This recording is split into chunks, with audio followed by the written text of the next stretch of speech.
noite, irmãos. Graças a Deus por esse dia tão maravilhoso, né? Eu quero resgatar as perguntas do intérprete da lei e a pergunta de Jesus. Quero partir daquele ponto. A pergunta do intérprete da lei qual foi? Quem é o meu próximo? Quem é o meu próximo? Essa pergunta é uma pergunta filosófica. Porque, na realidade, ao meu ver, eu posso estar muito equivocado, ele não estava procurando pessoas necessitadas. Ele estava discutindo com Jesus uma filosofia de vida. Mas Jesus não trabalha com filosofias. Jesus trabalha com necessidade, Jesus trabalha com corações, Jesus trabalha com a vida do ser humano, procurando tocar na vida do ser humano. Para responder a pergunta, Jesus então conta a história do assaltado, do sacerdote, do levita e do samaritano. E ao final, Jesus faz a pergunta para aquele homem e pergunta: quem se fez próximo? Interessante, creio que você percebeu no texto, que o intérprete da lei pergunta: quem é o meu próximo? E Jesus pergunta: quem se fez próximo? Essa pergunta de Jesus resume a história, porque ele não está falando de proximidade física, ele está falando de uma atitude do nosso coração que nos faz nos aproximar daquele que está sofrendo. E é por isso que nós estamos aqui. Eu gosto muito de um cântico de Daniel que diz que nós somos os olhos de Deus, como é que é? Os pés, somos tuas mãos, somos tua boca, e nós somos os teus olhos à procura dos aflitos. Como disse Carlos ontem aqui, as músicas que nós cantamos são extremamente comprometedoras. Porque a gente fala que a gente somos os olhos de Deus à procura do aflito, e algumas vezes não enxergamos os aflitos. Aí eles estão do nosso lado, passam por nós e nós não os vemos. Anos atrás, não sei quantos se lembram, eu falei para vocês, dentro desse tema, eu falei de 4 palavras ou 5 palavras na nossa língua que reflete movimento ou inércia. Eu falei de simpatia, de antipatia, de apatia, de simpatia. Não sei quantos se lembram. Todas as palavras têm uma só raiz, que é a raiz patia ou patos, que fala de doença, ou fala de paixão, ou fala de uma enfermidade. Então a raiz da palavra, que é a palavra patos ou patia na nossa língua, diz respeito a uma situação que alguém está sofrendo.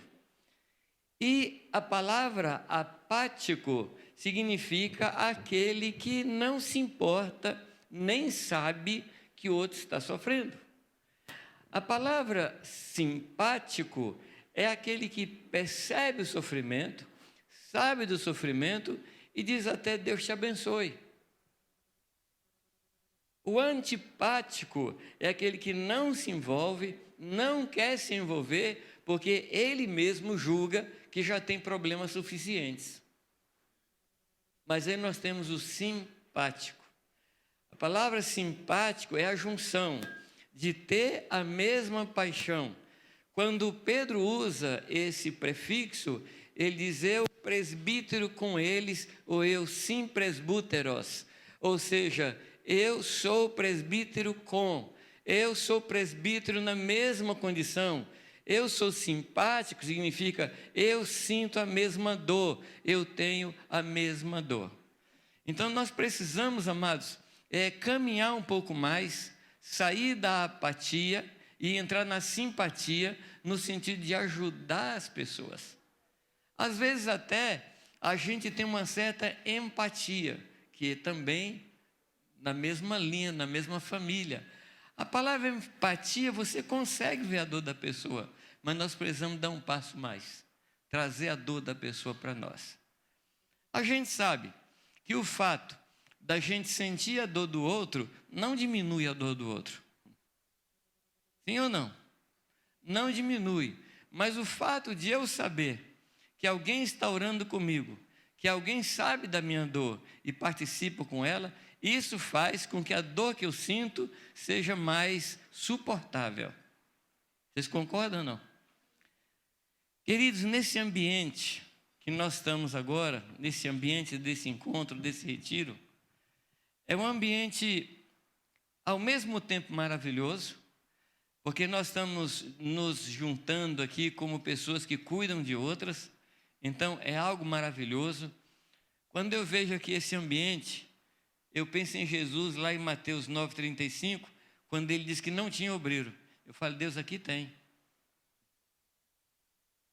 A gente, que coisa bonita. Jesus pedindo ao Pai para que o Pai enviasse obreiros e a gente com tanto obreiro aqui. Ó. Coisa fantástica.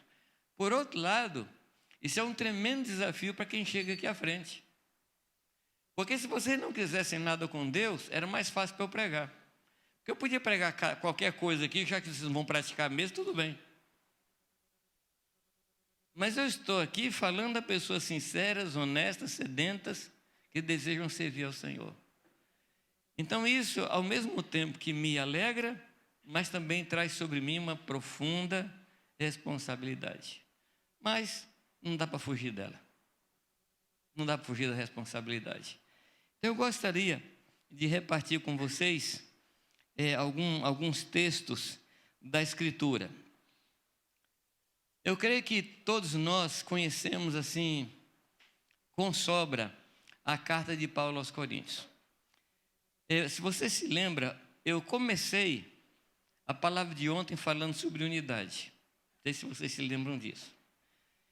E, aparentemente, eu derivei para um outro tema.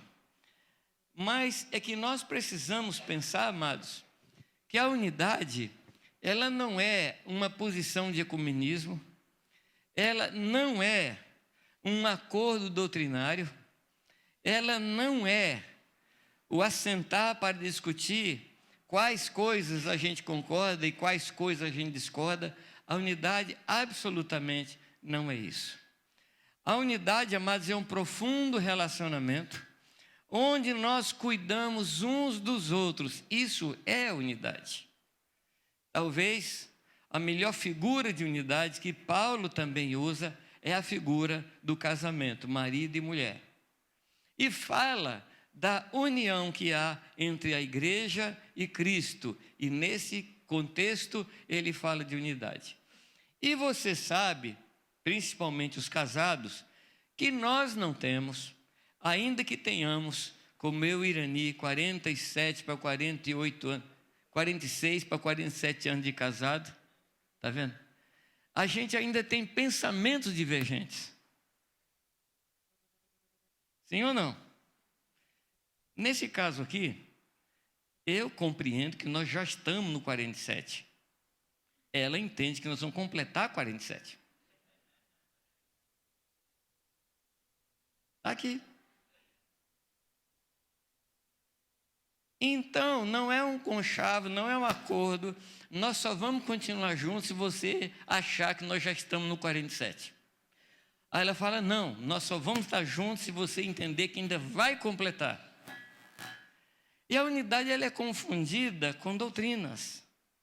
E unidade não diz respeito a doutrinas. Unidade diz respeito a estarmos dentro do Senhor Jesus.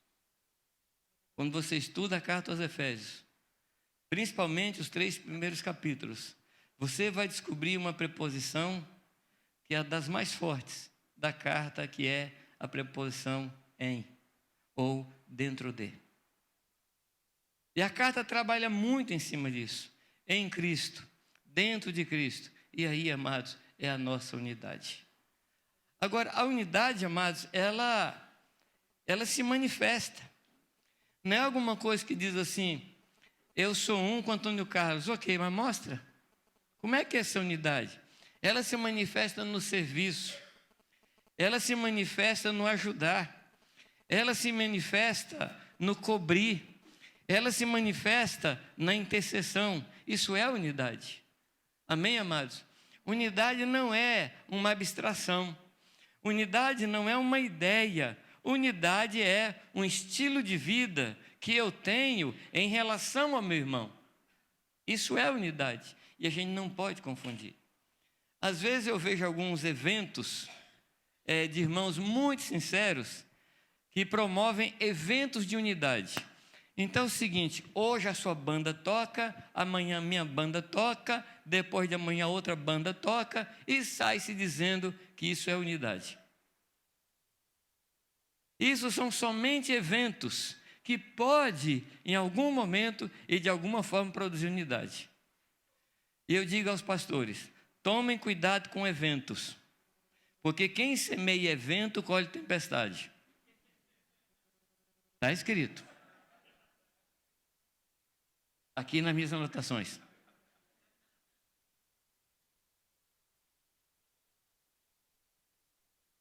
Evento não é unidade.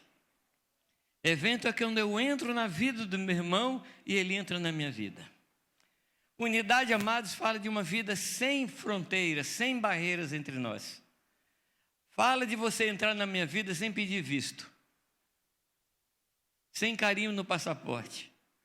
Você entra na minha vida na hora que você quiser, sem limites. Jesus, no capítulo 10 de João, fala uma frase que para mim é um mistério. Ele diz, as minhas ovelhas entram e saem e encontram pastagem. Se eu fosse escrever esse versículo, eu diria, as minhas ovelhas saem e entram e encontram pastagem. Jesus está falando de algo franco, onde pessoas entram e saem, tem essa liberdade de movimentar-se nele, e nesse movimentar-se encontra alimento. E é nessa direção que Deus está nos conduzindo. A carta aos Coríntios é uma carta fantástica. Eu não sei se é a carta que eu mais gosto no Novo Testamento. Ela tem ensinamentos fantásticos, maravilhosos. Não sei se eu gosto mais dela, não sei se eu gosto mais de Filipenses, não sei se eu gosto mais de Efésios, de Romanos, não sei. Eu tenho uma confusão muito grande de saber o que eu gosto mais. Mas essa carta aos Coríntios é uma carta extremamente prática dentro desse tema que nós estamos tratando. Basta ver qual foi a motivação, o que foi que moveu Paulo a escrever essa carta. Vocês se lembram ou não? Foi uma notícia, a carta aos Coríntios. Primeira carta. Por que essa carta foi escrita? Quem se lembra?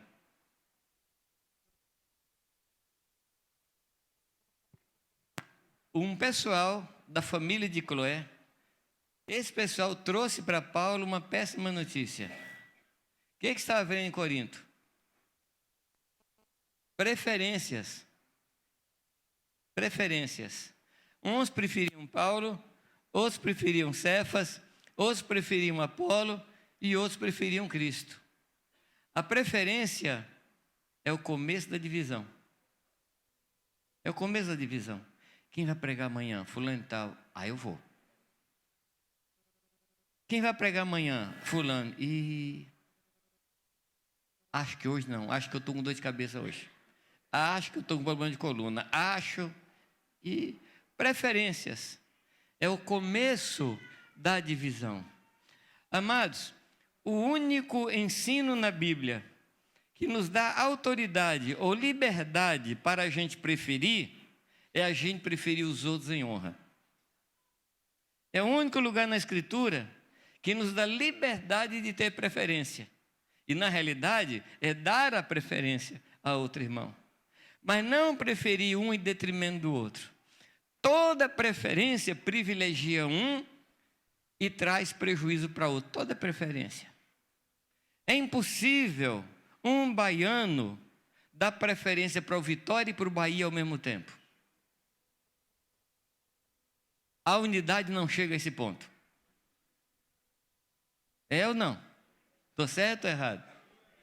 Eu nem vou pedir para levantar a mão, porque a mão pode descer em cima da cabeça do outro que não é do time.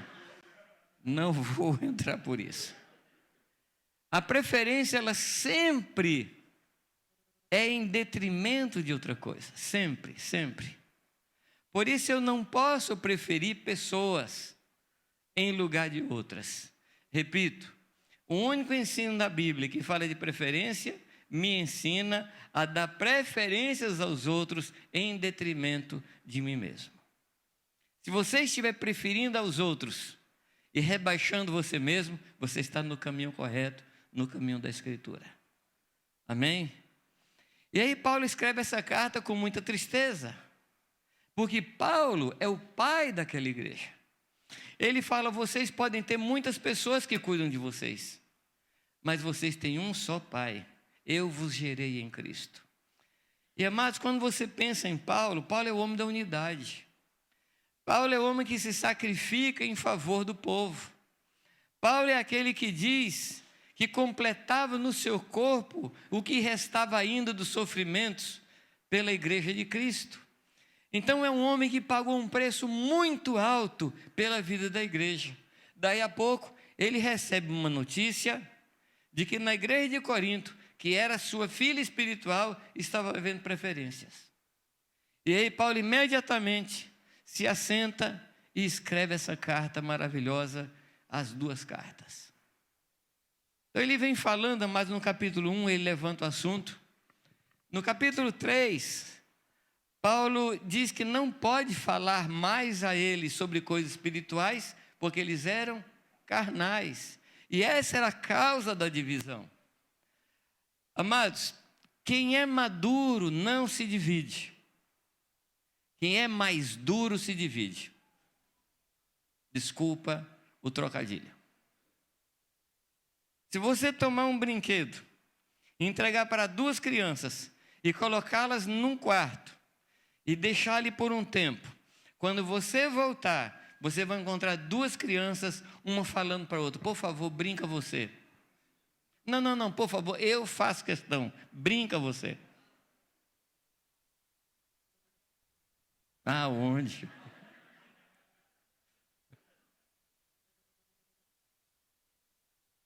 É bem provável que você encontre o pó do brinquedo e as crianças mordidas e arranhadas. Paulo fala isso, que eles eram crianças, amados. Quando nós nos amadurecemos em Deus, ou melhor, quando Deus nos amadurece, as diferenças caem por terra, porque a gente passa a amar a pessoa pelo que ela é, e não pelo que ela fala, não pela forma dela ser. A gente passa a amar a pessoa como Deus ama. Ele diz até para nós que se antes conhecíamos as pessoas segundo a carne, agora não mais as vemos assim, olhamos para elas segundo Cristo. Amém, amados? Aí você vai caminhando, chega naquela história terrível do capítulo 5, que foi referida hoje aqui, sobre aquele homem que estava tendo relação sexual com a esposa de seu pai. Coisa terrível. E ele manda entregar o demônio, vocês se lembram? Chega no capítulo 7, eu estou saltando os capítulos para a gente chegar onde eu quero. Capítulo 7, Paulo fala da unidade no casamento. Capítulo 8 e 9, ele fala do nosso cuidado que temos que ter com as coisas sacrificadas aos ídolos. E diz que nós não podemos beber do cálice de Deus e do cálice dos demônios. Subentende-se que Paulo está falando de unidade e divisão. O cálice de Deus é o cálice da unidade, o cálice do demônio é o cálice da divisão. Quando chega no capítulo 11, aliás, só lembrar vocês do 10:17. 10:17, eu já falei sobre isso com vocês aqui. O que é que diz lá no capítulo 10:17? Capítulo 10, versículo 17. Colocou aqui? Não? Vamos colocar ou não precisa? É Coríntios, 1 Coríntios. 10:17, o que é que diz na sua Bíblia?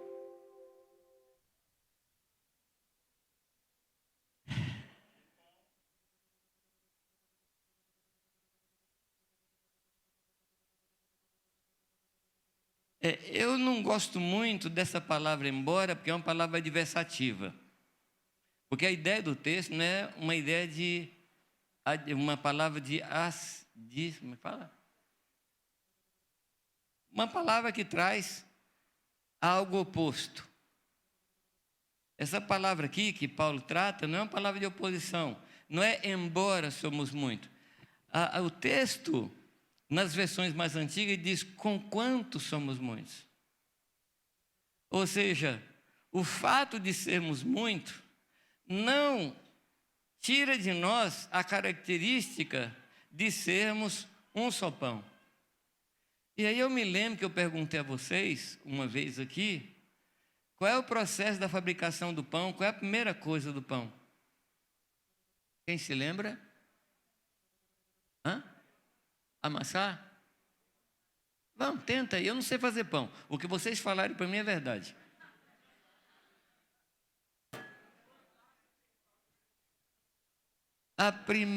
Primeiro processo do pão é moer o trigo. Não estão falando de quibe. Você não precisa moer o trigo para fazer o quibe. Mas o pão, ele começa na moagem do trigo.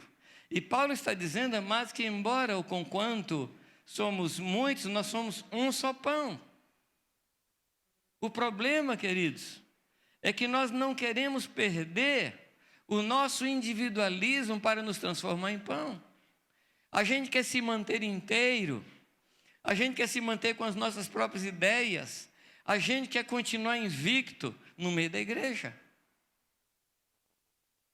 E amados, depois da moagem, vem a mistura, vem o fermento, vem a água, vem o cilindro, ou vem o soco, se é pão sovado. E aí depois disso, o forno, o calor. Só depois disso que nós nos transformamos em pão para alimentar as multidões. Mas tudo começa, amados, com a perda do nosso individualismo. E Paulo trabalha com isso na carta.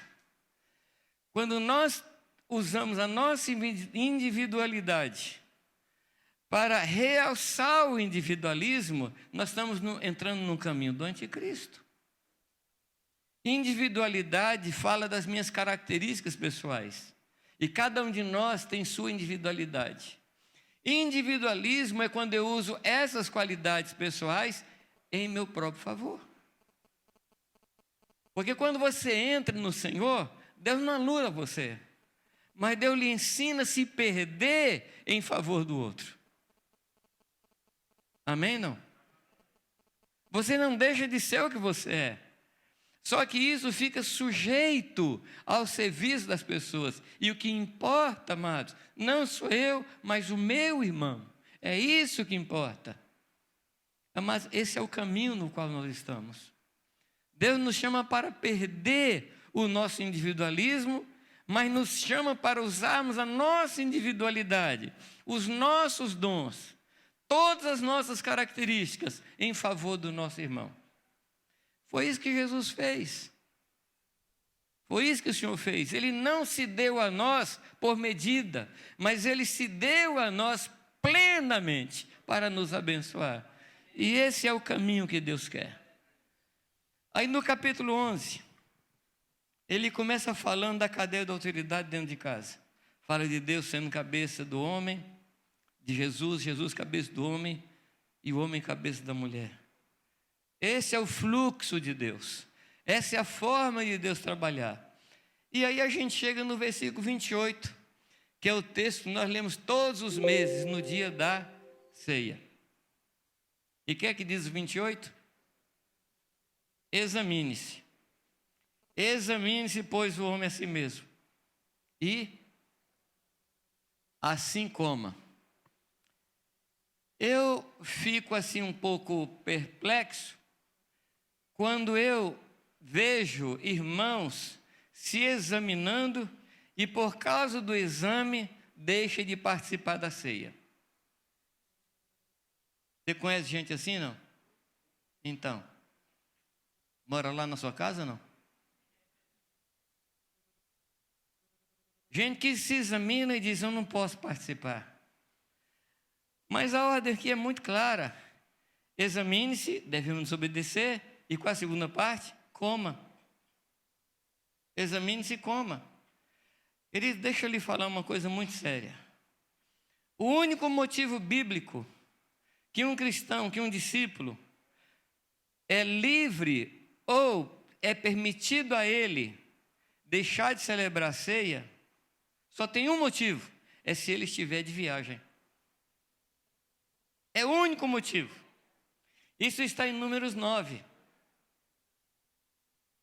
Números 9 diz: se uma pessoa, estando limpa, não participar da santa convocação, que seja essa alma extirpada do meu povo, seja eliminada do meu povo, porque a ceia, ela aponta para a vida de Cristo derramada em favor de nós, e eu estou dizendo que aquilo é algo comum que eu posso optar em não receber. Para mim é um dos atos mais graves de loucura que um discípulo pode cometer, é se examinar e não participar. Raciocina comigo. A ceia fala de quê? Não fala de sangue e carne? O que há, amados, no universo? Ou melhor, qual é a única coisa no universo que tem poder para me purificar dos meus pecados? E de que fala a ceia? Se não é do sangue. É uma loucura deixar de participar da ceia porque encontrou um pecado na vida. É uma loucura. É algo ridículo. Porque nós estamos dizendo assim: eu não vou no médico porque hoje eu estou doente. Eu não vou tomar banho porque eu estou sujo. É ridículo. Mas se fosse só ridículo, a gente aguentaria. Mas é pecado. É pecado. Aqueles que vieram da igreja romana, sabe como é que funcionava a coisa? Durante a semana procurava o padre, confessava para no domingo estar bem. E confessava o quê? Não quero que você confesse aqueles pecados que você confessou, não. Dá um exemplo só de outra pessoa. Xinguei, briguei, roubei, matei, forniquei, adulterei. Mas se eu falar para você que o texto não está falando para você procurar pecados deste tipo na sua vida, o texto não está falando disso. O texto está falando de todo o contexto da carta. O texto está falando para você se examinar, para ver como é que você está em relação à igreja. É disso que o texto está falando. Qual é a sua compreensão? Qual é a sua prática? Qual é o seu envolvimento? Qual é a sua integração? Qual é a sua interação com a igreja de Jesus? É isso que ele está mandando examinar. Estão me compreendendo, amados? Eu tenho que examinar para ver como é que eu estou com a igreja de Jesus. É isso que ele manda examinar. E se alguma coisa no meu coração me aparta do meu irmão, eu tenho que imediatamente resolver a situação. E assim comer do pão e beber do cálice. Se eu andar na luz, a partir de um exame de coração, e a luz de Deus inundar meu coração e revelar minha situação com meus irmãos, se eu andar na luz, como ele na luz está, a primeira consequência qual é? Tenho comunhão com meus irmãos.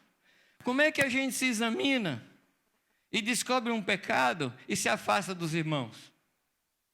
É incoerência. Isso não existe, amados. Porque se eu andar na luz, eu tenho comunhão com os meus irmãos e o sangue de Jesus Cristo, seu Filho, me purifica de todo o pecado.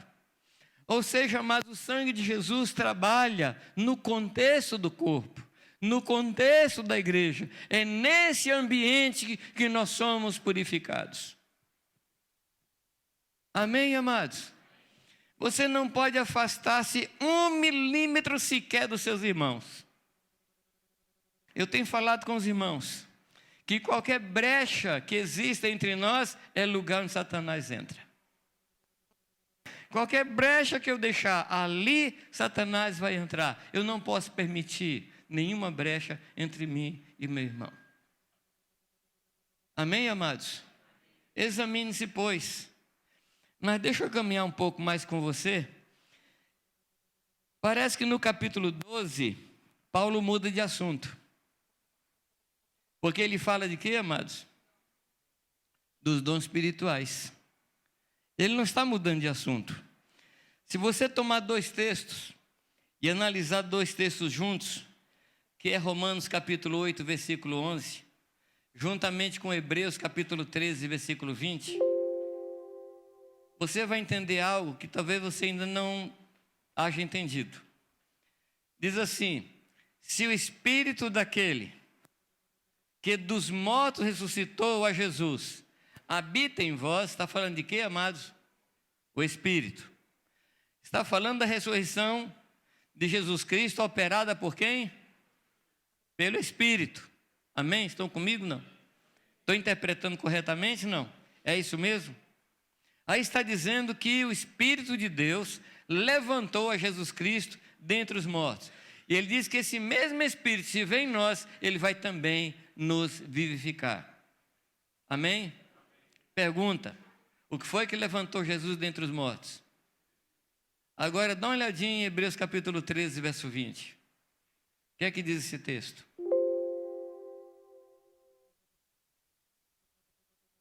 Ora, o Deus de paz, que o quê?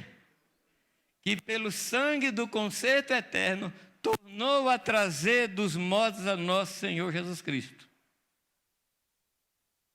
O que foi que trouxe Jesus dentre os mortos, segundo esse texto? Sim, o sangue da eterna aliança. E Paulo diz em Romanos 8, o que foi que trouxe Jesus dentre os mortos? Foi o Espírito ou foi o sangue?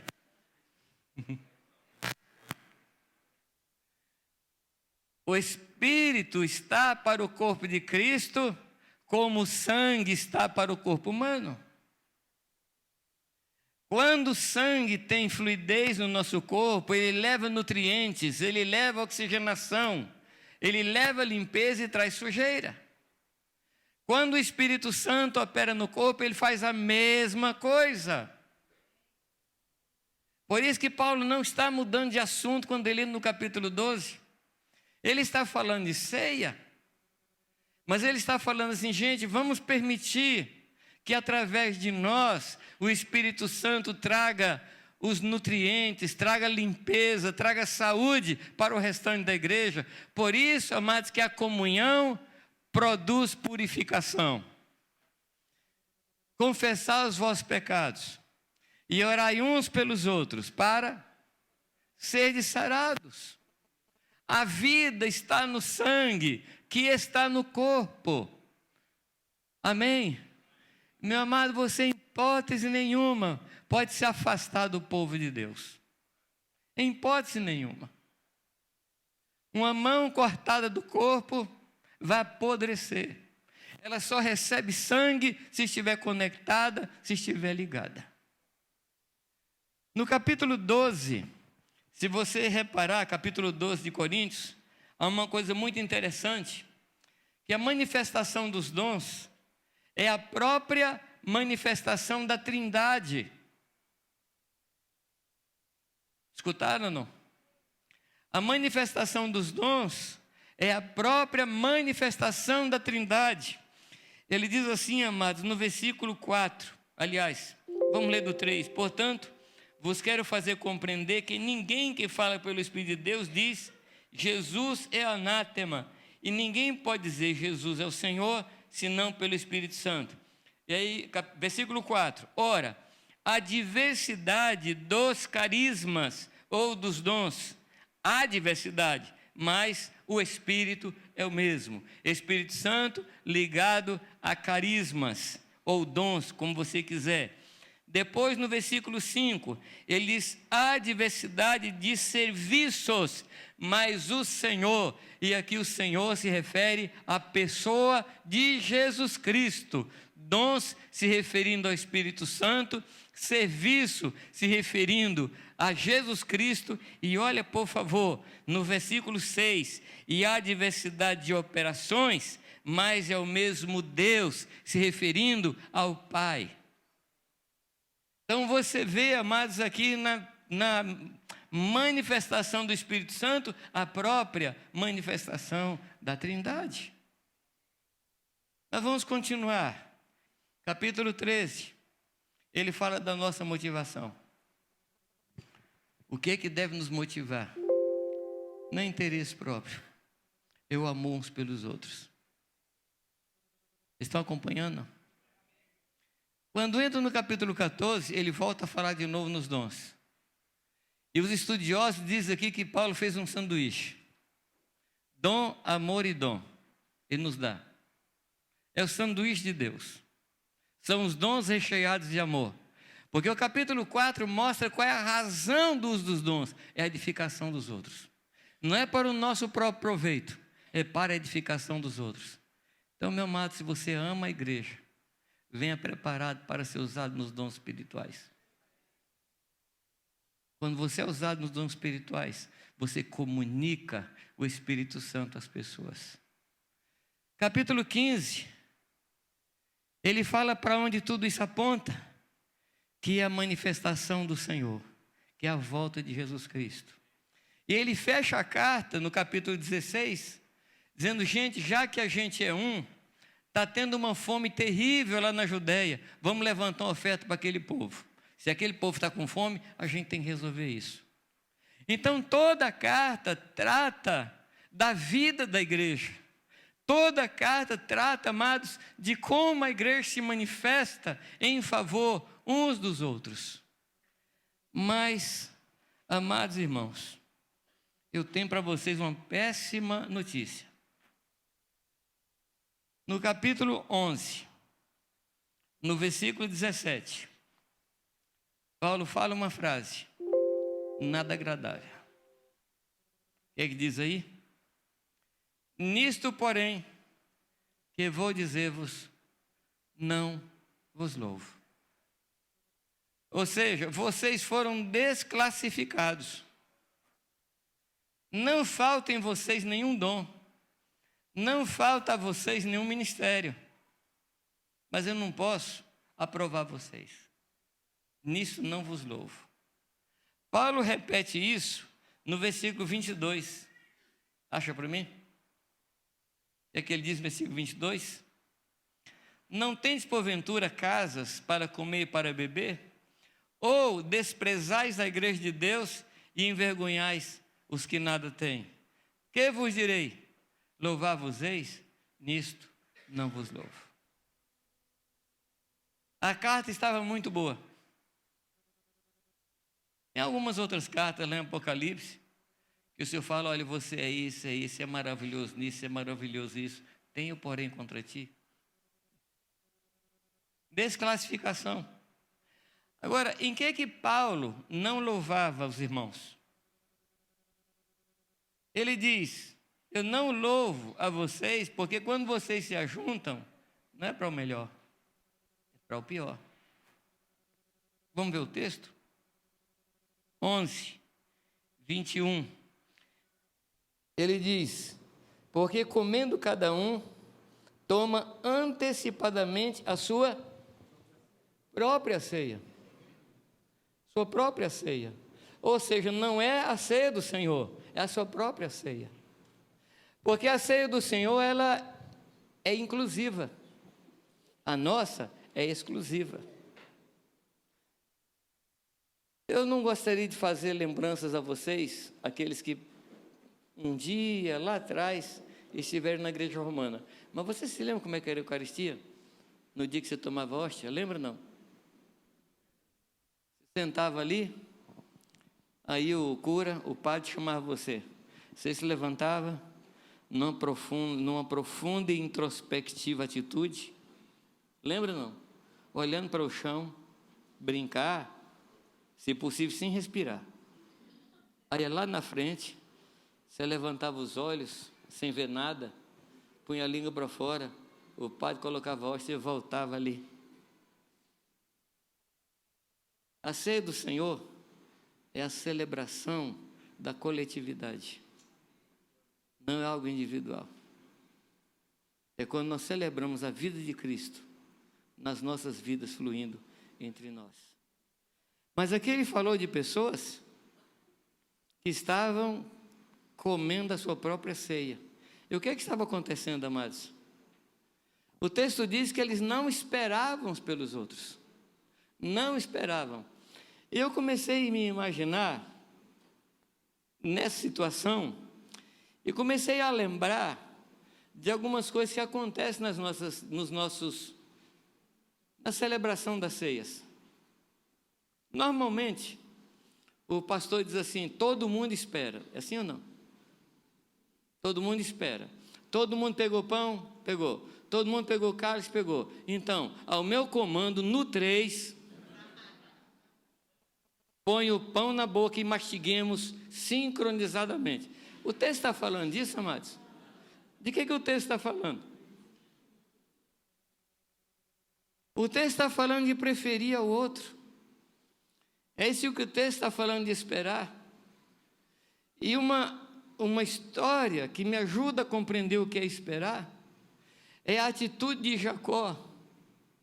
Você se lembra que quando Jacó sai de casa, ele sai fugir de casa para Esaú não lhe matar. E quando ele sai, ele para em determinado lugar, segura no cajado, no seu bordão, e faz uma oração. Você se lembra da oração, não?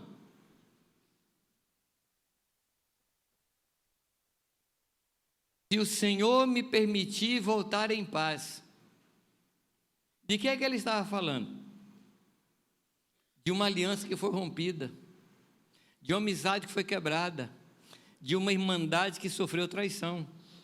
É disso que ele está falando. Então ele pede a Deus, que Deus permita que ele volte em paz. Até ele promete dar o dízimo para o Senhor na história, né? Mas ele está pedindo para voltar em paz. E ele ora, amados, durante 21 anos por aquele encontro, para encontrar com o seu irmão de novo. No dia que ele está chegando nas terras do seu irmão, ele pega um tanto de gado, pega ovelhas, pega bois, pega vacas e manda de presente para o Esaú. O Esaú pergunta ao servo de Jacó: o que é isso? É um presente do meu senhor para o senhor dele, que é Esaú. Esaú fala: mas cadê Jacó? Jacó está lá atrás. E Esaú corre em direção a Jacó. Jacó está pelando de medo de morrer. Mas a reação de Esaú mostra para ele outra coisa. Esaú havia perdoado. E ele olha para Esaú e diz: eu vi o seu rosto como o rosto do próprio Deus. São 21 anos de oração que é respondido naquela hora. E o Esaú faz a proposta mais conveniente naquela hora. Diz: vamos comigo, vamos chegar em casa juntos. O que Jacó fala? Eu não posso, porque eu tenho ovelhas pequenas, eu tenho ovelhas que mamam, e elas não podem andar no meu passo, mas eu preciso andar no passo delas. Isso é esperar. Isso é esperar. Quando a palavra diz, amado, para esperarmos uns pelos outros, não está falando do momento da ceia, mas a atitude de hospedar, de receber, como nós ouvimos hoje de manhã, de ser um amparo para o fraco, de ser um amparo para o débil, de acolher aquele que é contradizente, trazer para perto. Porque isso é o espírito da ceia. Amém, amados? Ele diz: nisto não vos louvo, porque vocês estão tomando não a ceia do Senhor, vocês estão tomando a própria ceia. No capítulo 12,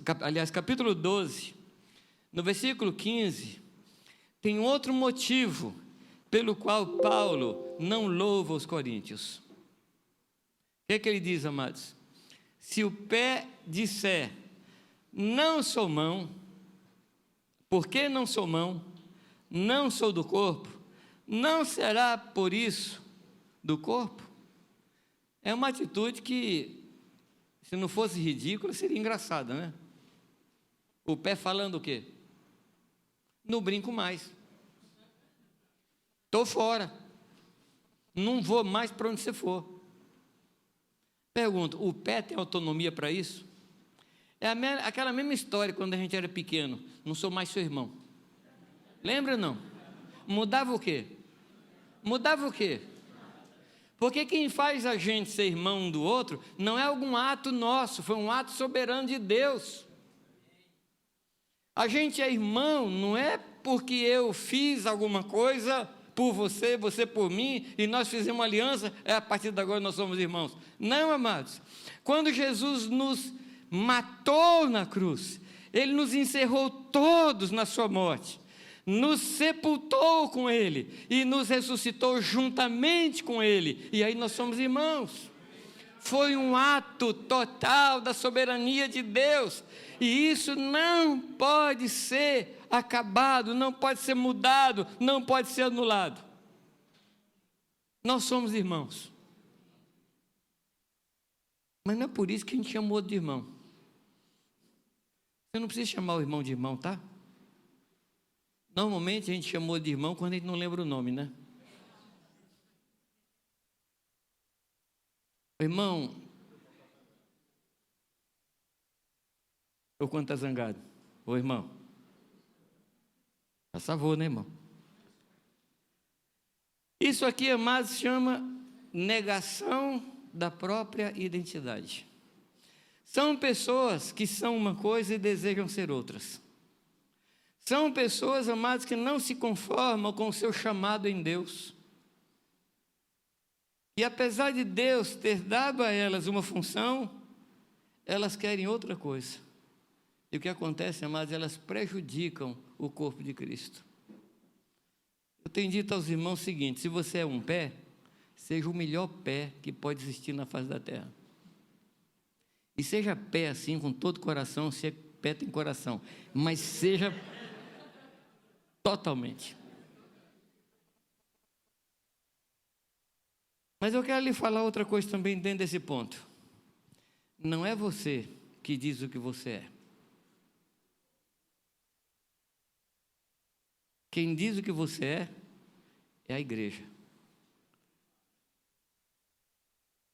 Você se lembra quando Paulo cai por terra lá na estrada de Damasco? E tem aquele diálogo de perguntas? Por que me persegues? Quem és tu, Senhor? O que o Senhor quer que eu faça? Várias perguntas no diálogo. Lembra?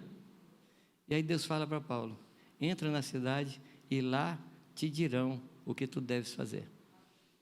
Quem diz o que eu devo fazer é a igreja. É o corpo que revela o ministério dos santos.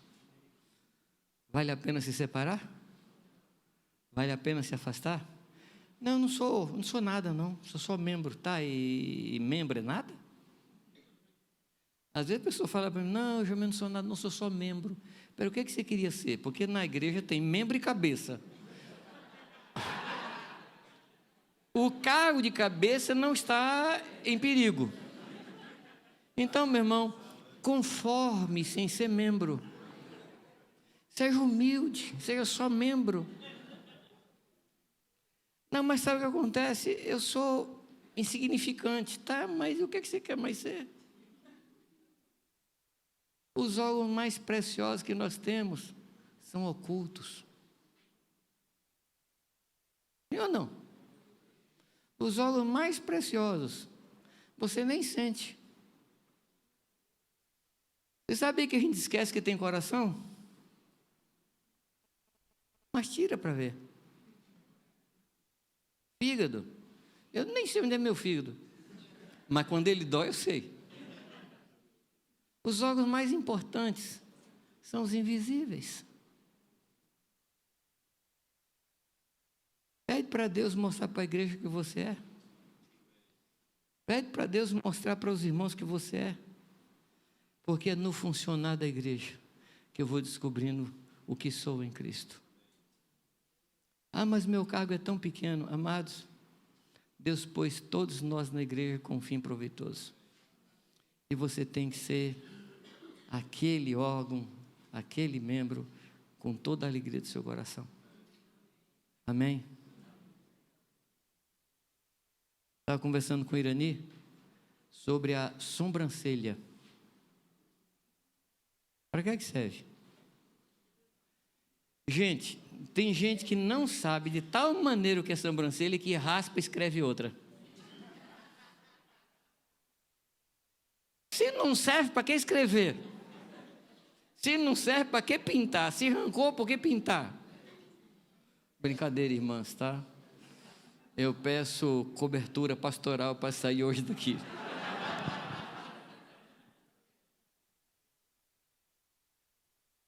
A sobrancelha, ela serve para não deixar o sol cair no olho, para não arder seu olho, e serve como a grama serve no barranco, não deixar desbarrancar isso aqui. A sobrancelha segura isso aqui. Ou você acha que Deus tinha uns cabelinhos lá, não sabia onde pôr?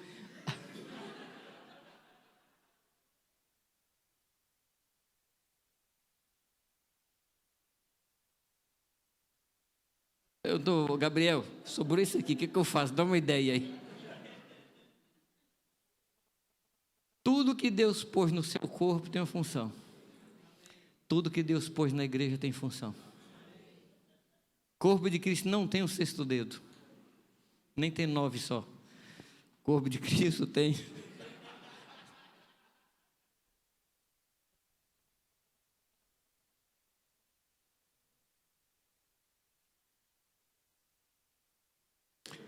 Se você achar que a situação está ruim, veja o versículo 21. Veja o versículo 21. E o olho não pode dizer à mão: não tenho necessidade de ti. Para mim, essa é a pior situação. Quando eu consigo me manter sem a ajuda dos irmãos. Quando eu consigo viver sem que os irmãos cooperem comigo. Pessoas que se afastam da igreja e conseguem viver. Deus do céu, como pode? Mas tem uma situação um pouco pior. Irmãos que se afastam de nós e a gente não sente falta. Irmãos se afastam de nós e a gente não vai atrás. Antigamente havia uma situação meio ridícula também. Você lembra no tempo que a gente escrevia o nome das pessoas na agenda? E quando chegava no final do ano, a gente trocava de agenda e deixava alguns nomes na agenda antiga? E alguns nomes que não passavam para a agenda do ano.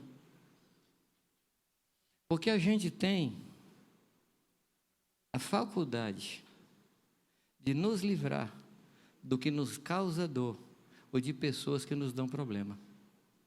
A gente dispensa. O Senhor não dispensa. O Senhor não dispensa. O Senhor não me dispensou até hoje. Até hoje Ele me suporta, como Estevão falou a respeito do povo no tempo do deserto, que Deus suportou por 40 anos. Deus não me descartou.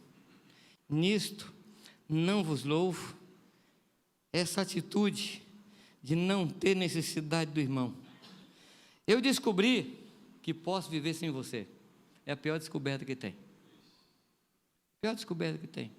Fulano se afastou de mim. Ele que está perdendo. Ele está perdendo.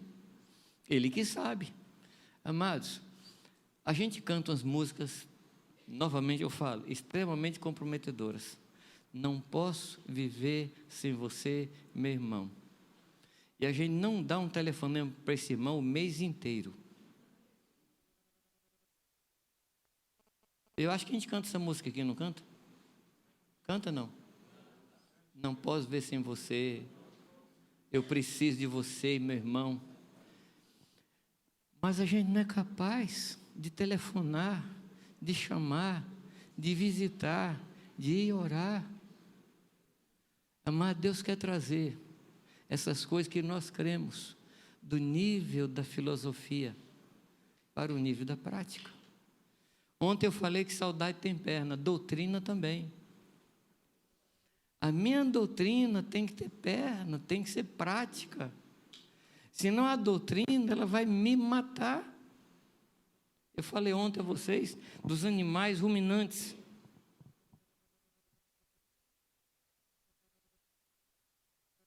Que Deus nos ajude, que o Senhor nos ajude a ler esse texto e receber de Deus, não uma reprimenda, mas um louvor. Nisto eu louvo vocês. Vocês estão se cuidando, vocês estão se protegendo, vocês estão amparando, vocês estão hospedando um ao outro. Paulo fala, amados, para a gente praticar a hospitalidade. Lembra disso? Não? A última coisa que Paulo está pensando é em casa. Porque a hospitalidade é uma atitude de coração. Não é questão de casa. Já comentei com vocês, já fiquei hospedado nos mais diversos tipos de casa. Desde a casa mais pobre, que a gente tinha que deitar no chão. Eu já hospedei em casa que a família não tinha cama. Me deram um lençol. Eu pus no chão e por 15 dias dormi naquele lençol. Uma vantagem tremenda é não cair da cama. Como diz Irani, todo lado ruim tem um lado bom, né? Já hospedei em lugares, amados. Estava lembrando hoje, eu fui na casa do irmão em Moçambique, que ele pediu perdão, porque não tinha sequer água para dar para a gente. Já hospedei em casas que os talheres eram folheados a ouro. Mas o que me hospedava era o coração das pessoas. E Deus quer que a gente pratique a hospitalidade, que a gente abrigue o desamparado, que a gente vista o nu, que a gente ampare aquele que está débil e fraco na fé. A unidade, amados, ela precisa de educação. A unidade, ela precisa de instrução. E eu creio que Deus está nos instruindo, nos educando para andarmos em unidade. Que Deus nos ajude, que Deus nos guarde e que Deus nos ensine a caminhar nesse caminho novo. Amém?